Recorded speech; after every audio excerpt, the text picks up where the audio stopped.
Good morning students. बच्चों देखिए, हम सेवन्थ क्लास साइंस का third chapter fibre to fabric start कर चुके थे।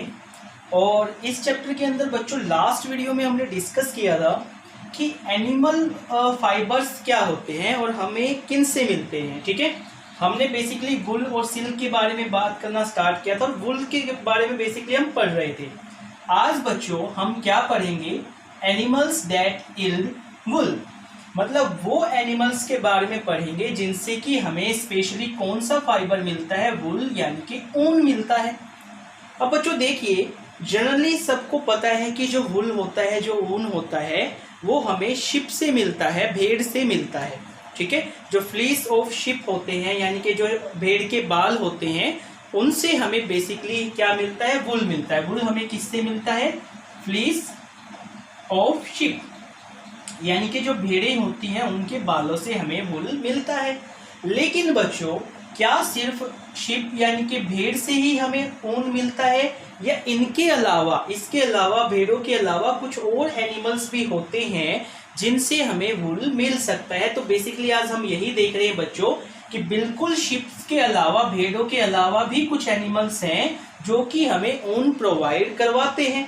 अब वो कौन कौन से एनिमल्स है बच्चों, अगर हम देखना स्टार्ट करें तो सबसे पहले हम देखते हैं कि कुछ एरियाज में, जैसे कि हमने एग्जांपल लिया है तिब्बत और लद्दाख, जो हिली रीजन्स है बच्चों, बेसिकली तिब्बत और लद्दाख का जो इलाका है वहां पर एक एनिमल पाया जाता है जिसको बोलते हैं याक।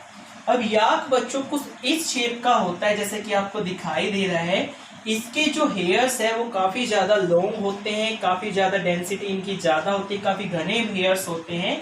तो याक के हेयर से भी बच्चों हमें क्या मिलता है? ऊन मिलता है। ये तो फर्स्ट एनिमल है जिससे कि हमें ऊन मिल रहा है। भेड़ के बाद फर्स्ट एनिमल यही आता है जिससे कि हमें क्या मिलता है? वुल मिलता है। और ये कहाँ पर पाया जाता है? तिब्बत में और लद्दाख में पाया जाता है।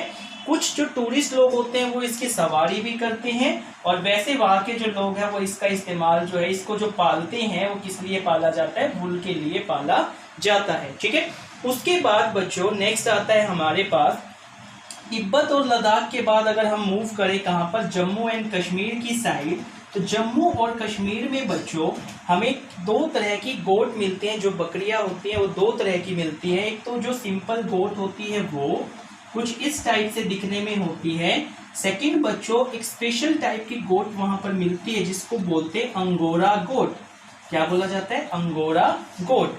अब अंगोरा गोट जो होती है बच्चों, बेसिकली उसके जो हेयर्स हैं उनकी दो क्वालिटीज होती हैं। एक तो वो सॉफ्ट होते हैं, काफी ज्यादा मुलायम होते हैं, दूसरे वो काफी ज्यादा लॉन्ग होते हैं।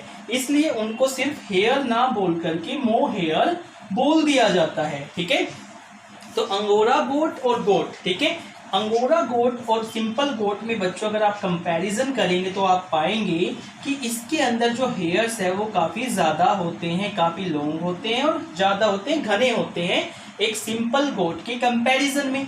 और बच्चों इन गोट से जो हमें वुल मिलता है, ऊन मिलता है, आप सबने नाम सुना होगा कि जम्मू और कश्मीर के पश्मीना शॉल्स जो होते हैं वो काफी ज्यादा फेमस होते हैं। ठीक है, तो बेसिकली इन्हीं गोट के वूल से मिले वूल से बच्चों हम पश्मीना शॉल्स जो है वो बनाते हैं।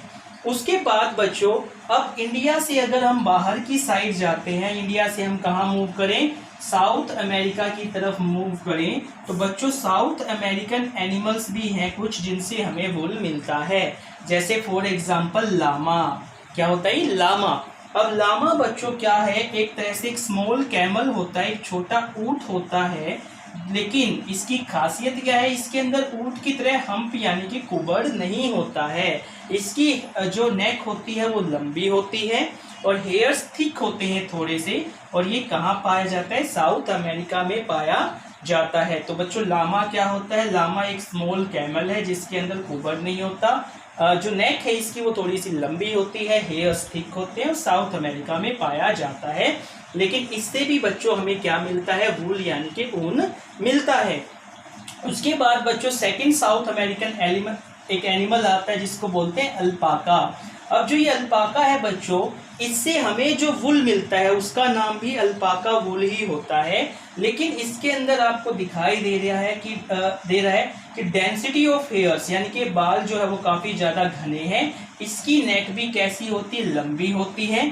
लेकिन लामा के कंपैरिजन में इसके जो हेयर्स है बच्चों वो थोड़े से ज़्यादा सॉफ्ट होते हैं। तो ये इनके बीच में बच्चों बेसिक डिफरेंस होता है। तो बच्चों अब तक हमने इतना देखा है कि शिप के अलावा, भेड़ों के अलावा भी कुछ एनिमल्स हैं। फॉर एग्जांपल 1 2 3 4 5 और एक कैमल, ऊंट जो होता है बच्चों, उससे भी हम, उसके हेयर से भी हमें वुल मिलता है। तो ये सारे के सारे जो एनिमल्स है बच्चों वो हमें क्या प्रोवाइड करवाते हैं, वुल प्रोवाइड करवाते हैं। अब बच्चों देखिए कि वुल फाइबर से, ठीक है, वुल फाइबर से हम कैसे फैब्रिक बनाते हैं। अगर हम उसकी जर्नी देखें कि जो रेशे हैं उनसे अगर हम फैब्रिक बनाने की बात करें, कपड़ा बनाने की बात करें, तो वो कैसे बनाया जाता है। तो उसके अंदर बच्चों सबसे पहले एक प्रोसेस करनी पड़ेगी कि जिन चीज़ों से, जिन एनिमल से हमें ऊन मिल रहा है, हमें पहले उनको ही पालना पड़ेगा, उनका पोषण करना पड़ेगा। तो इनका जो पालन पोषण किया जाता है बच्चों उसको बोलते हैं रियरिंग। ठीक है, रियरिंग प्रोसेस क्या होती है बच्चों समझिए। आप सबने कुछ राज्यों के अंदर, कौन कौन से राज्य है, हमारा हरियाणा, पंजाब, गुजरात, राजस्थान, हिमाचल प्रदेश, अरुणाचल प्रदेश, जम्मू कश्मीर, ऐसे कुछ इलाके हैं बच्चों। इन सारे राज्यों के अंदर आपको बेसिकली दिखाई दे ही जाता है कि एक शेफर्ड होता है। शेफर्ड मीन्स क्या है, गडरिया होता है। और जो वो क्या करता है, जो हर्ड ऑफ एनिमल्स होता है, मतलब जानवरों का जो झुंड होता है, उसमें बकरियां हो सकती है, भेड़ हो सकती है, उनको जो है वो खुले मैदानों में या पहाड़ी इलाकों में लेकर के जाता है फॉरवर्ड, इसलिए ग्रेजिंग के लिए, ठीक है, उनको चरवाने के लिए वो लेकर के जाता है। और बेसिकली बच्चों इन एनिमल्स का फूड, ये सारे के सारे एनिमल्स जो है वो हर्बीवोर्स होते हैं, शाकाहारी होते हैं। तो ये क्या क्या खा सकते हैं, पल्सिस खा लेते हैं, ये कॉर्न्स खा लेते हैं, और ऑयल केक्स, जो सीड्स होते हैं जब उनमें से ऑयल निकाल लिया जाता है तो उनको बोलते हैं ऑयल केक्स। तो बच्चों दालें, मक्का और ऑयल केक्स वगैरह जो है ये सब कुछ खा लेते हैं ये एनिमल्स। तो शेफर्ड इनको लेकर के जाता है और इस फूड पर बच्चों ये सरवाइव करते हैं।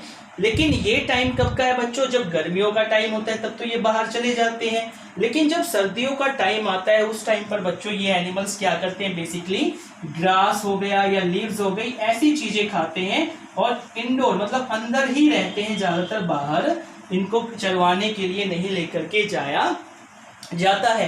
ठीक है, तो बच्चों पहला स्टेप जो है जब हम बात करते हैं कि वुल फाइबर से कैसे फैब्रिक बनाए, तो उसके अंदर फर्स्ट प्रोसेस आती है रियरिंग, कि सबसे पहले आपको एनिमल्स को पालना पड़ेगा, उनको आपको फूड शेल्टर प्रोवाइड करवाना पड़ेगा। इसके अलावा बच्चों एक चीज हमने की थी, लास्ट हमने सिलेक्टिव ब्रीडिंग के बारे में भी पढ़ा था। लास्ट वीडियो में हमने एक टॉपिक किया था सिलेक्टिव ब्रीडिंग, मतलब बच्चों पेरेंट्स को इस तरह से चूज किया जाए कि जिस तरह का, मतलब मान लो आपको सॉफ्ट वुल चाहिए है तो उसी तरह का सॉफ्ट वुल आपको उनसे मिल सके, सॉफ्ट हेयर्स अगर आपको चाहिए उनसे तो सॉफ्ट हेयर्स मिल सके, उसको हमने कहा था सिलेक्टिव ब्रीडिंग। तो बच्चों वुल फाइबर से वुल फैब्रिक बनाने के लिए हमें सबसे पहले रियरिंग करना पड़ेगा, हमें इन एनिमल्स को पालना पड़ेगा, इनको खाना देना पड़ेगा, इनको शेल्टर देना पड़ेगा। और इस काम में हम सिलेक्टिव ब्रीडिंग कर सकते हैं, मतलब ऐसे एनिमल्स को ले सकते हैं, ऐसे पेरेंट्स को ले सकते हैं इनके, जिनसे कि हमें सॉफ्ट हेयर्स मिले और हम ज़्यादा से ज़्यादा या अच्छी क्वालिटी का जो वुल है वो ऑब्टेन कर सके। इससे नेक्स्ट वीडियो में बच्चों हम पूरी की पूरी प्रोसेस पढ़ेंगे कि कैसे हम वुल फाइबर से फैब्रिक बना सकते हैं। होपफुली आपको लेक्चर समझ में आया होगा। Thank you.